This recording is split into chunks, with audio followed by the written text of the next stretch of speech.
So I did not realize how ridiculous my wire looks. It's I didn't like, even notice it. really? Yeah. Jordan, look, this is ridiculous. I thought it was It- covered up, but it wasn't. Oh well, I whatever. think it I think it was for the most part. I Really? mean, in some of those early podcasts, Jen, the wire was super tangled. So I think it looks better.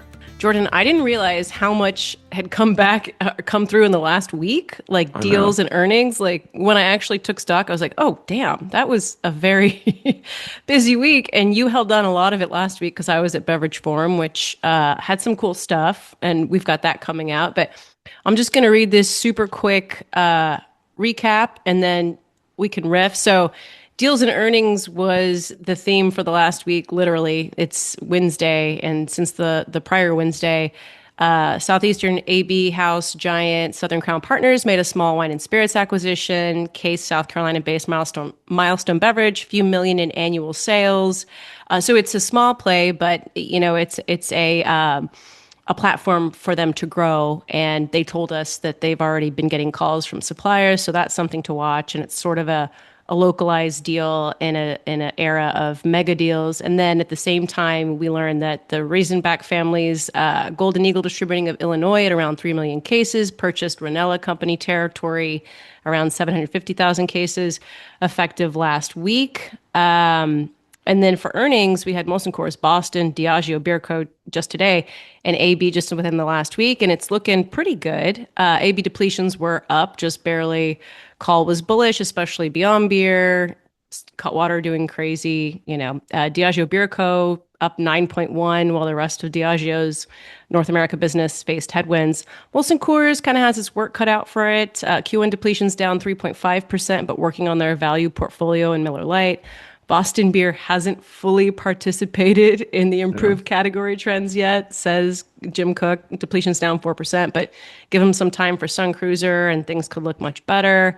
And then just today, we were typing very fast to get out news about the latest RNDC leftover markets, some of them, with the company announcing LOIs with Breakthrough for the Kentucky and Indiana JVs, with National Wine and Spirits, and with AB House Quality Brands for some of the Plain states. And that makes 2 new states for Breakthrough, bringing its footprint to 18. And you pointed out that there aren't that many more RNDC markets to go. So, No. I think they were at close to 40 before they exited California. And then Reyes took 11. Martinetti's taking over the control states. I think that's 17, so that's 28 right there. Then you have 3 for Columbia, 3 mhm. for Quality, that's 6, so 34. And then 1 for Manhattan and New York, Yeah. and then 2 for Breakthrough now. So that's 30, 37, let's call it. Yeah. I So I don't don't know what's left. I don't know what's left. But not much more. know. It's like the Hemingway gradually and then suddenly. Um, Right. because I just I didn't think it would happen all this fast, and I kind of wonder what's going through their head because I think some people thought that maybe they would keep some sort of regional hub and try and maintain that, and then just kind of work from that because we all think that being in the middle tier is a good business. I mean, it attracts VC, private equity, they see it as a good place to put your money. Yeah. So it, I'm just I'm kind of shocked that they're wiping their hands clean. It appears from, Yeah. being in the middle tier. The beer distributors getting into it, they're kind of biting off small chunks. Reyes, of course, got Hmm. a bigger chunk, but I think they have less risk because they have their beer, they have franchise, most of them do. Hmm. And they always have something they got a core they can, count on. But for some of the other larger wine and spirits distributors getting larger in wine and spirits, that kind of makes me scratch my head a little bit because seems like the same thing could happen to Yeah. them. Well, yeah. They don't have as many places to move to Right. nowadays, Yeah. but Yeah. it seems like it's a domino where if you lose one big one, Hmm. then all the others are wondering, well, should we stick around too? Right, right, So yeah. I it just seems like a tricky spot to be in. And I feel like it makes more sense that Southern Glazers is trying to rally behind beer and trying, I don't know what the agreements are between them and AB, but I would assume that they have some franchise protection in states that carry those type of laws. So it makes sense for them to try and get behind something that is a little more permanent Yeah, in right, their right, in their right. Yeah. portfolio. Yeah. Yeah. I mean, it seems like a black swan event, like there apparently is no such thing as too big to fail, but sometimes there is, but it doesn't happen a lot. And now that they've been taken out, like you said, there aren't too many more places for the wine and spirits guys to go to if they want a huge turnkey solution.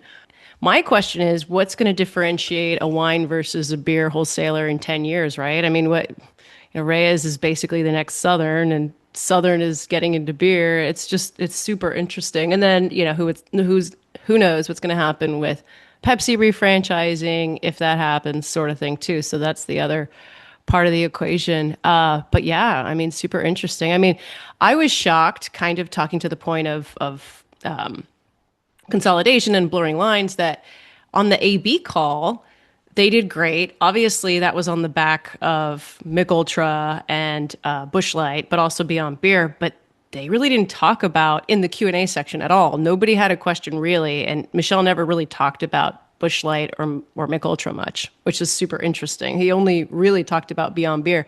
He also had some really interesting comments about, somebody asked a question about whether the Beyond Beer portfolio is margin accretive, and I like scoffed. I was like, oh, of course it's margin accretive. But actually, when you look at it on a percentage basis, because of the cost to produce those things, even though those brands are more profitable, they're not as margin accretive. So that was interesting to me. So that was one point that was interesting. And the other point that was interesting to me is that Michelle did admit that the consumer is feeling these gas prices and they're still managing it. But he says, usually this takes 3 to 6 months to compound to where the consumer really feels it.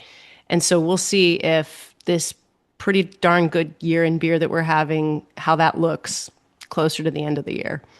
Yeah, that's a good point because there's been, I guess, a little debate kind of happening where Lester Jones kind of pointed Mm-hmm. out last month that if gas prices rise, then what we'll see is consumers retreating from the on-premise where, he has pushed that that's where Yes. they've been. Yeah. That's why off-premise sales look a little funky because everyone's going out and, being social premises as he calls them. But if, gas prices rise, grocery prices keep rising, then his point was then they would just kind of curb that behavior of going out and buy in the off premise. And Andrew Heritage, the chief economist for the Beer Institute, you know, their monthly shipment tallies, he pointed out that they haven't seen that yet. Mm-hmm. And in fact, in the latest week, on premise and off premise were both growing, which is wonderful news. Yeah. But you do wonder, to Michelle's point, that maybe they're just like they know the economy's shitty right now, and they're like, well, I'm still going to do what I want to do, and it hasn't really hit them in the head on Mm-hmm. their bank account, and maybe that will take 3 to 6 months. And Mm-hmm. Yeah. Smoke them uh, while you got them. Drink them while yeah. you got them. Well, you know what I have with me, Nick? I got one of Yes, these let's guys. go. I was just telling Jordan this. I feel like I'm sitting with the ghost of Hemingway. It's one of your tiki drinks. Yeah, It's pretty darn good. It's very strong. absolutely. I mean, you're going to get foolproof cocktails from us every time without compromise. So, recommendation for best way to enjoy is pour over ice. Yes, no, absolutely. And I Yeah, usually do, but the fun thing is this cool little can do all sorts of things. So We're going to get into that, but let me go ahead and give you the official BeerNet Radio welcome. Okay. I'd like to welcome to BeerNet Radio Nick Reely, CEO of Tip Top Proper Cocktails. Tip Top is a canned cocktail forging its own lane in a very congested RTD space. They make 3.4-ounce bar quality classic and complex canned cocktails like Negroni, Bee's Knees, Old Fashioned, Cosmo, Paper Plane, tiki drinks like this one, and more. And they've hit the tens of millions of revs mark now and are distributed, I believe, to more than half the states, having become a top 25 spirit cocktail brand in about the last year. So we're excited to dig in more on strategy. Welcome, Nick. Thank you so much for having me. I'm looking forward to it. Awesome. So can you just tell us the backstory? I mean, this brand, I actually thought this brand was a little bit older than it actually is. So walk us through the inception up to now. Yeah, I wasn't present at the company during the inception, but the lore is as follows. So our two co-founders, Yoni Reisman and Neil Cohen, both come from the music space. And as they were often at and participating in music festivals, one thing they observed was people could get, some beer, an FMB or a seltzer, maybe even some shots and some sort of 2-item mixed drinks, but you couldn't really get a proper cocktail. So they wanted to bring that solution primarily out of a place of selfishness. They wanted proper cocktails when they were at these types of events. So they were really inspired to satisfy themselves, but ultimately scaled it up to be able to satisfy, hundreds of thousands. So that was the impetus for the idea. And from there, it was just one foot in front of the other, connecting with the right people to make it happen, such as one of their dear friends, Miles McCary, who's still our recipe developer today. So Miles is both James Beard recognized and Michelin recognized, runs a wonderful bar program at Kimball House in Atlanta. And he still has his fingerprints on everything that we do and makes the gold standard sample right there on his bar top. So enlisted him. Some other folks along the way, of course. And I think that was pre-COVID. And here we are, roughly 6 to 7 years later, which with, as you mentioned, a brand that's in the top 25 of pretty much the greenest grass category in all of Bevo. Yeah, upsides and downsides to that. But, I'm curious, so who now is drinking this brand and where are they drinking it and how are they drinking it? Yeah, really great question. I mean, we have a lot of claim behavior when we cast out surveys to people who are our email subscribers to get information around that. So I could share that with you, but who we see drinking it, it's a range of people who are sort of cocktail curious and at the entry point to cocktail culture, all the way to people who are creating cocktail culture and absolute tastemakers within those communities and circles, like our recipe developer Miles or people we've collaborated with like Sam Ross, Joaquin Simo, Phil Ward, etc. So anyone who's interested in cocktails, and I would say elevated experiences that involve socialization, hosting, and drinking, that's who our core consumer is. Where they're drinking it, primarily at home. It was never our intention to really go to the on-premise environment and be substitutable for a drink that a wonderful bartender can make you. It was to give you that same drink at that caliber and level when you're at home and you don't have Miles handy to shake something up for, stir something up for you, when you don't have a bar cart that has over 80 different bottles on it, and when maybe you don't have the long spoons and strainers that you need to really get a proper pour. So at home is a big occasion for us, and that's what we try to focus on. And so liquor is probably your largest channel. I know y'all do some DTC too, right? Yeah, we do a little bit of DTC, but it's less than 6% of our mix in terms of revenue. Liquor is absolutely our largest channel. It represents, they're almost commensurate, about 70% of our distribution as well as 75% of our depletions. It seems like everything in this industry is kind of assimilating towards 12-ounce cans. So what is it like stepping outside of that realm of familiarity, and how did retailers and distributors respond to packaging they've never really handled before? Yeah, that's a really interesting question, Jordan. So the category is coated with 12-ounce cans, whether they be, I'll say beer can, or whether they be slim can. So we stick out like a sore thumb, but I would say in the best possible way. It wasn't easy to get adoption because there's some education that needs to happen just based on value perception. Why is this so tiny at this price point? Those are so big at a lower price point.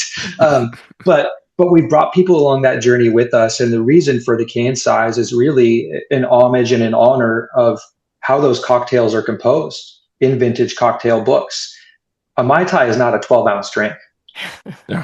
It's between 3.5 or 4 ounces. An old fashioned certainly isn't a 12-ounce drink, at least if you want to stay out of the hospital. So we really tried to honor the composition ratios of those cocktails. And that's what our can format lends itself to. Yeah, and when you pour them over ice, whether they are shaken or stirred, and pour them into their proper glassware, then it's going to look just like a bar, a drink that's served to you on a bar top. Yeah. What's it been like sourcing those cans? Yeah, I mean, from my time in the business, we haven't had a challenge with sourcing. Can providers are always sort of looking at the future and where things are going, and they've been able to scale with us in a really uninterrupted way. Um, so nothing right now that's been a major roadblock, and we're grateful for that because the brand is on a little bit of a hockey stick growth trajectory. So anything that interrupts the supply chain could certainly take some wind out of the sails, but Mhm. not a problem at this moment. Yeah. Well, on that hockey stick, do you feel like um, the idea has clicked for most partners now? And do you feel like you've kind of found your optimal spot at retail? Yeah, I think what I've observed is there's people who have followed us into this space that are very formidable players and legacy brands within the spirits category.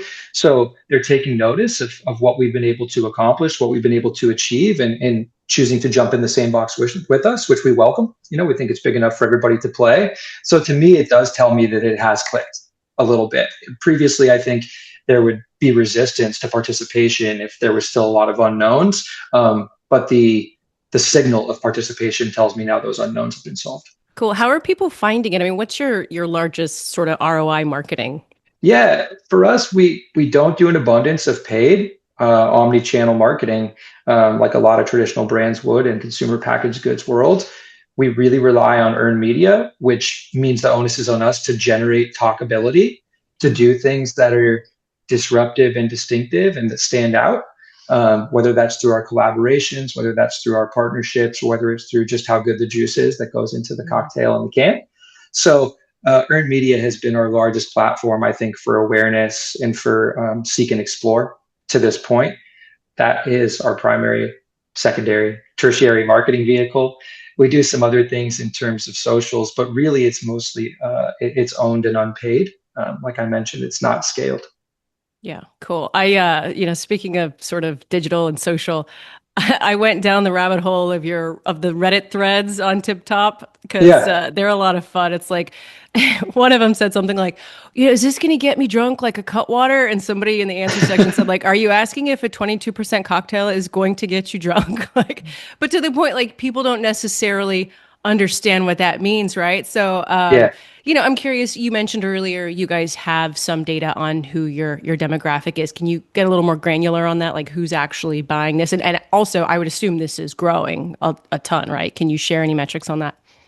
Yeah, absolutely. So what we know about our consumer, generally speaking, if you just look at like the facts, low 30s to mid 40s, um, someone who sees themselves as the tastemaker of their collective friend group and likes to be the one to introduce things first. People look to them for recommendations and then generally respond with adoption. So they are like the advocate. People who love hosting, but Mhm. want to host in a way that's frictionless and turnkey, not in a way where their time is oriented towards the actual mixing, but instead where their time is oriented towards the mingling. So we can solve that for them in a way where they're not having to sort of downgrade or compromise on the quality they want to offer their guests and their friends. So that's who our primary is. And again, I think they span that spectrum of cocktail curious to true cocktail aficionado. It's everything in between that, left to right.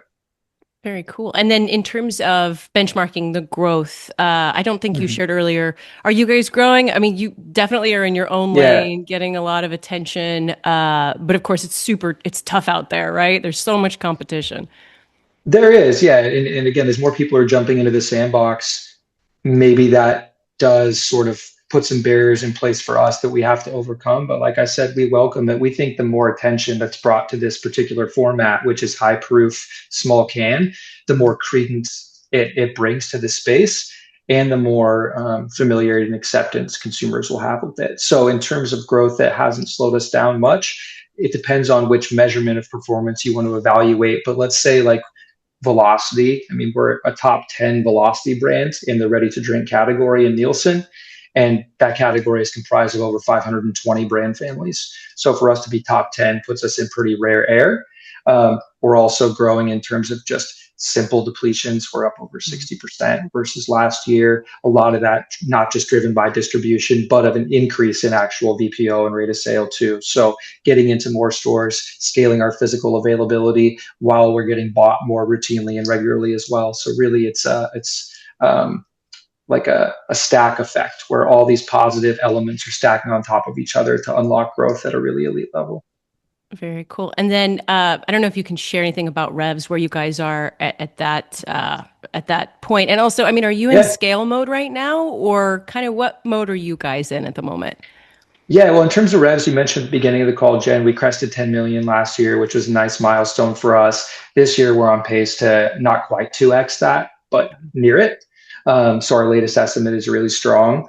In terms of scale, we're scaling our physical availability. That's really how we're scaling. We're very underrepresented in terms of brick and mortar distribution. While we are, like I mentioned, top 10 in the category in terms of dollars per store and velocity, we're not even in the top 45 in distribution.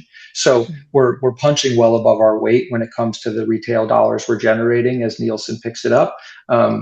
Right now, it's about really focusing on getting into more stores so we can make these cocktails available to more shoppers and consumers.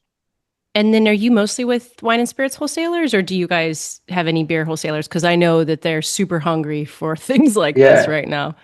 yeah, and it's not to give you an ambiguous answer, but the line is so blurred because Okay, it'd be sure. interesting to have the middle tier in and say, are you a beer wholesaler? Are you a wine wholesaler? Are you a Fair spirit? point. Right now, I think the objective is to have one truck deliver all of the above.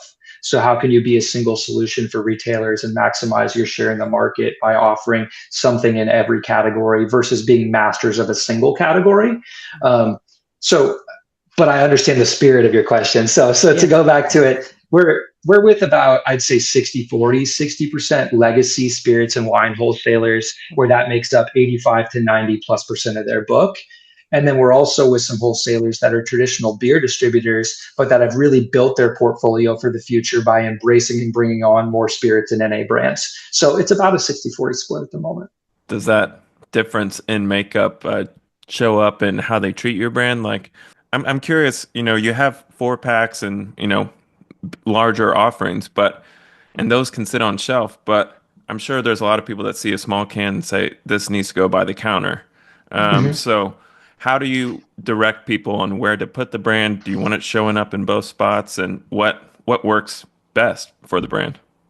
Yeah, I mean, we don't see that much diffusion in performance across our distributor network because we have a pretty simple strategy that whether they're legacy spirits and wine or whether they're beer, both are great at executing.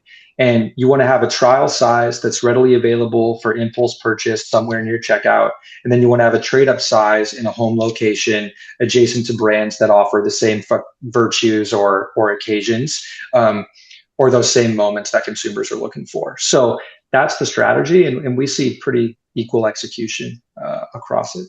On that counter space, I'm just curious, how has that evolved over the past several years? It seems like there's a lot Yeah. of there are more brands that are kind of breaking out of the 12-ounce can mold, but I feel like Mhm. everyone wants to put them right there. So Yeah, I think so. It's coveted space and it's finite, right? So we know that it's always going to be a knife fight, but our proposition continues to be incrementality we can bring in terms of rings at the register. So people are going to walk up with a basket that has a 750 ml of their favorite spirit and maybe a nice bottle of wine. And we can be that add-on right there at roughly a $5 ring for the cherry on the proverbial sundae. So um, we we ask for the space, but we deliver in revenue back to the retailer so that we have permission to stay in the space. And I think that's really important. yeah, I was going to ask, and forgive me if this is a dumb question, but how does it work in regards to that space? Like, are there placements? Are there resets, like spring, fall resets, or Yeah. does it turn pretty quick? It's sort of a jump ball, first come first serve. I think Okay. there's so much rigor into set planning and shelf allocation and display programming as well, right? Whether you're going to get an end cap, a freezer stack, a new item platform, or a lobby display. But counters, and especially for us, we still have a lot of business in the independent channel, which is something we're really proud of and something we're very grateful for.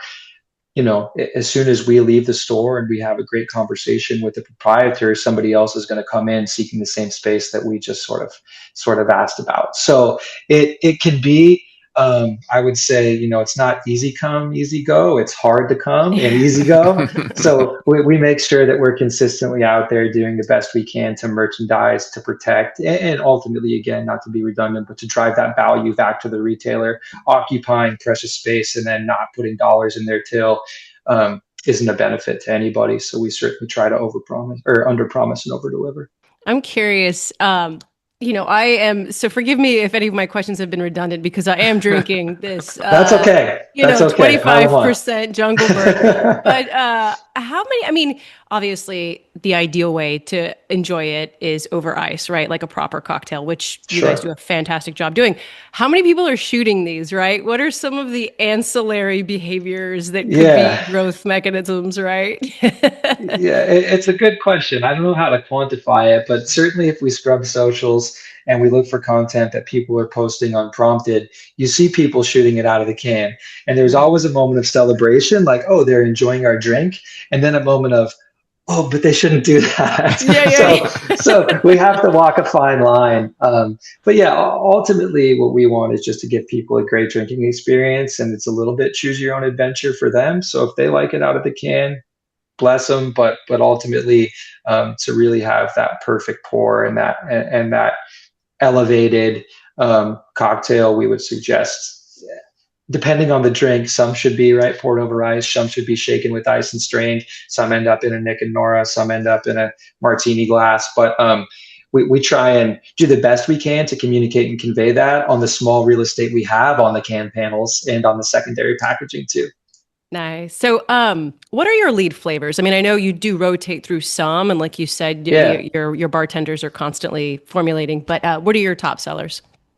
Yeah, our top seller is probably not a surprise, just based on, I would say, immediate familiarity of the cocktail type. So there's no confusion from the consumer as to what will this taste like and what experience will I get. But our margarita is our number one seller, and in fact, it's not only our number one seller; it's the number one selling high proof RTD in the entire category. Oh, cool.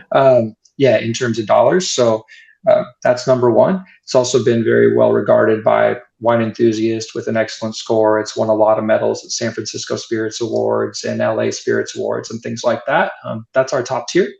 And then you have our old fashioned is number two by dollars in volume, and you have our espresso martini is number three. The three of those combined are almost 65% of our total mix. Okay, cool. That makes sense. And then what's your seasonality like? Because a lot of RTDs, their seasonality is summer, but that's probably not necessarily the case for you guys, or maybe it is.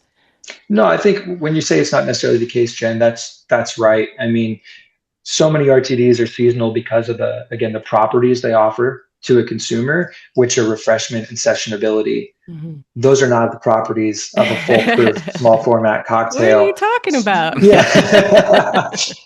they're really built for moments of celebration and indulgence, a start the night or an end the night or a hosting occasion, not an all-day outing that's really long. So we don't see as much seasonality in terms of when those all-day outings are really prominent, which is in the summer months. Equally, our brand is still so nascent in terms of distribution and on that sort of hockey stick growth curve that we haven't felt the speed bumps of seasonality yet. It's all just at that 45-degree angle.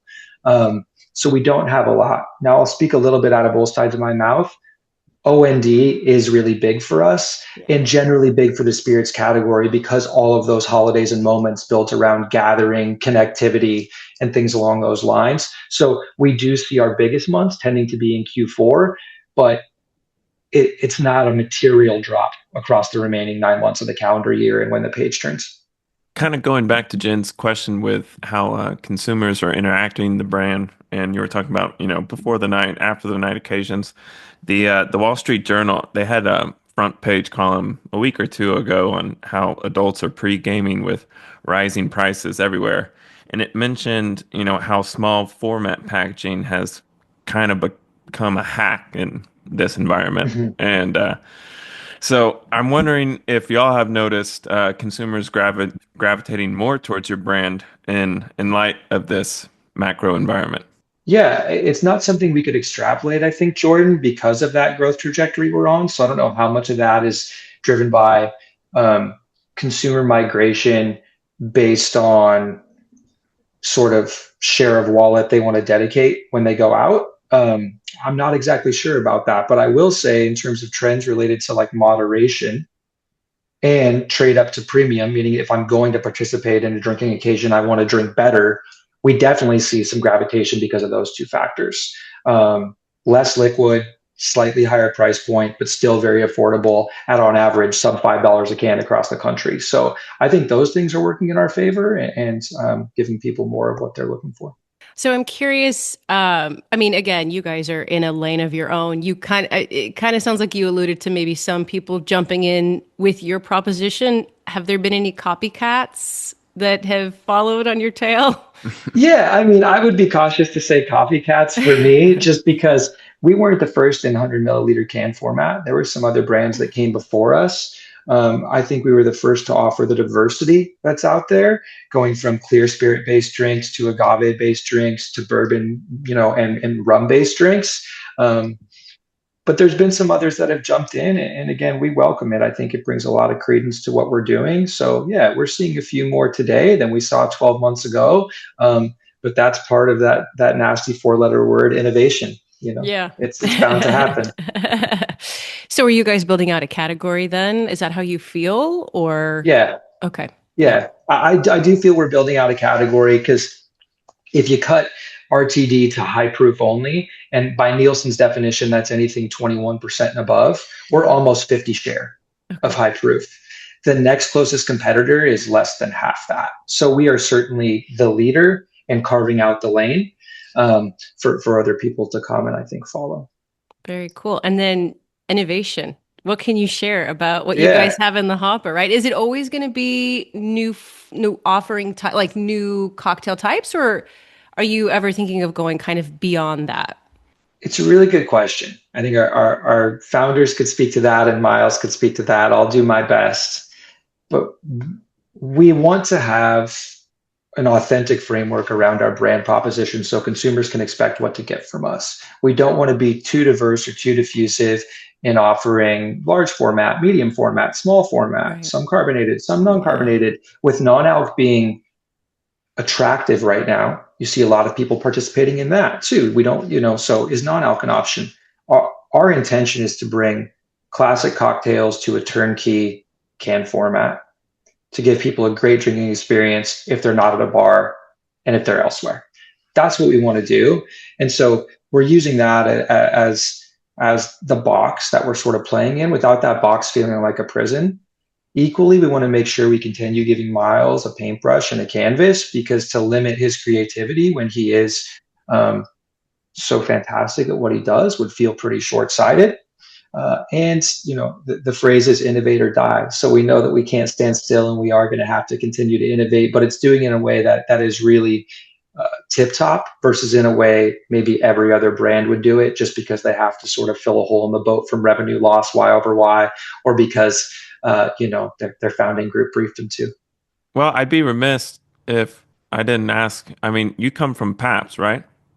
Yeah, I spent Eh, almost a decade at the Pabst Brewing Company. So can you just kind of share your journey on how you came from the beer side to Tip Top? I don't know, Jordan. Yeah, I'm not sure. I Can just I do blinked and that? this is where I ended up. No, I mean, I started in beer almost 15 years ago at Craft Brew Alliance when I was living Oh, in cool. Portland, Oregon, which was a major hub for craft at the time. So I had the privilege of working right there at the Widmer Brewery, where Kurt and Rob often frequented in the craft boom, in the craft mecca. So that was excellent. From there, I moved to Pabst Brewing Company and spent almost a decade there, sort of like rock walling or lily padding around the organization between the sales department, a hybrid like sales marketing department, and then squarely in marketing, where I finished my time there as the VP of marketing for the last several years. And then I moved over to spirits. So um, it's been, there's a learning curve to spirits for sure, but a lot of things remain consistent, and that's relationships across the three-tiered system, How do you make sure your brand is not just listed in a book, but a standout that delivers value, which is a massive responsibility for a supplier. You can't expect great execution, and you can't expect share of mind if you're not giving value back to your partners. So that brought me to Tip Top about 3 years ago. And when I had the opportunity to speak to Neil and Yoni about the brand, the thing that stood out most to me was differentiation, distinctivity, and undoubtedly the quality. And in all seriousness, the second I was able to sample the brand myself, there was a real moment of magic where I was like, this is what I need to do. I want to help them scale this because it's so different than anything on the market and so great that almost it's unbelievable the first time you taste it. So we can really help get over the long shadow that some other brands have cast in the category that maybe offered a subpar experience. Yeah. And it's still in a can, right? I mean, Yep. it still has that familiar feel to it. Exactly. And they're TSA compliant, right? I can take this on the. They are TSA compliant, being 100 milliliters. But sometimes I'll say, if you're like, well, I have 4, but each can is TSA compliant, they'll give you a little eyebrow raise, but maybe still wave you through. So yeah, that's so funny. Which one do you want to give up, ma'am? Yeah, exactly. Not that I've heard that before. Nick, have we met before since you worked for CBA? I feel like a jerk. I feel like we must have. I mean, I'm not sure. That was very early in my career, Jen. Okay. And I was a sales specialist. I was an on-premise manager. And then I had a really cool niche role working with our 10-barrel pilot facility to come out with keg beers that were only available in the Portland market. That was really fun too. So probably not based on that point in my career would I've been able to cross paths with you, but maybe a Pabst. Yeah, right. Yeah. Pabst, and good job, Jordan, doing the due diligence as he does. Jordan's the best. So, okay, cool. Well, what haven't we covered, Nick? That's a good question. I think we've covered a lot of ground. We've talked about the origin point of the brand and the founder's inspiration for it. Talked a lot about our network and sort of how we're split across wine, spirits, beer by traditional definitions, which no longer exist. Talked about our mix, talked about our velocity, talked about our cocktails. We talked about a lot. Yeah. So I think we've covered some ground, but maybe one thing we didn't mention is it's always important to us to sort of activate at the local level and be involved in communities and be present where people are, not just where they can scroll on their phones. So another way for us to really build awareness, I talked about earned media, is IRL. We roll up our sleeves, we put in the elbow grease, and if cocktail culture is happening, we want to make sure that we're present there. So whether it's at Tales in New Orleans or whether it's at the Food and Wine Classic in Aspen, you can find us at places like that too, pouring little samples of these foolproof offerings and hopefully putting a smile on people's face. Yeah. Cool. That reminded me, we talked about the on-premise, and understandably there's a, you don't want to cut into the bartenders making the cocktails. It kind of sounded like, but sure. With the origin of it kind of happening at music festivals, how much emphasis do you put on festivals, venues, and the like of maybe those more experiential occasions, on-premise occasions? Yeah. Kind of mentioned it, but there's certainly classes of the on-premise where we can really be a solution, and that's when maybe the bartender, the fully stocked back bar, and all the tools to make a mixed or shake and drink, aren't available. So things like festivals, things like recreation, resort, hotel, that works for us on premise. And we have seen good pickup there. Also concessions across, some of the ballparks in the US. We do really well there too. So people enjoy catching a game and having a nice margarita. Not that there's anything wrong with the other offerings, but just like Yoni and Neil found, wouldn't this be great if there was a real cocktail? People in those classes of trade that I just mentioned feel the same way. That's all I got. Thank you so much. No, thanks, Nick. And, cool. Hopefully we can have you back on next year. We like to have our guests on every 6 months so that you guys can share all of the news with us. So, and hopefully, I forgot to say, because Harry's not here, long story, speaking of Hemingway, that this is the pod where all your dreams come true. So we have to check if your dreams have come true next year. Yeah, please do. I welcome the conversation, and I hope I can answer. Even if they haven't come true, that they are on their way. But like the Awesome. picture behind me, There right? you Good go. things take time. So maybe a That's year right. from now, it's not there yet. Awesome. All right. Well, cheers and thanks. Yeah, thank you so much. I really appreciate it. It was a joy.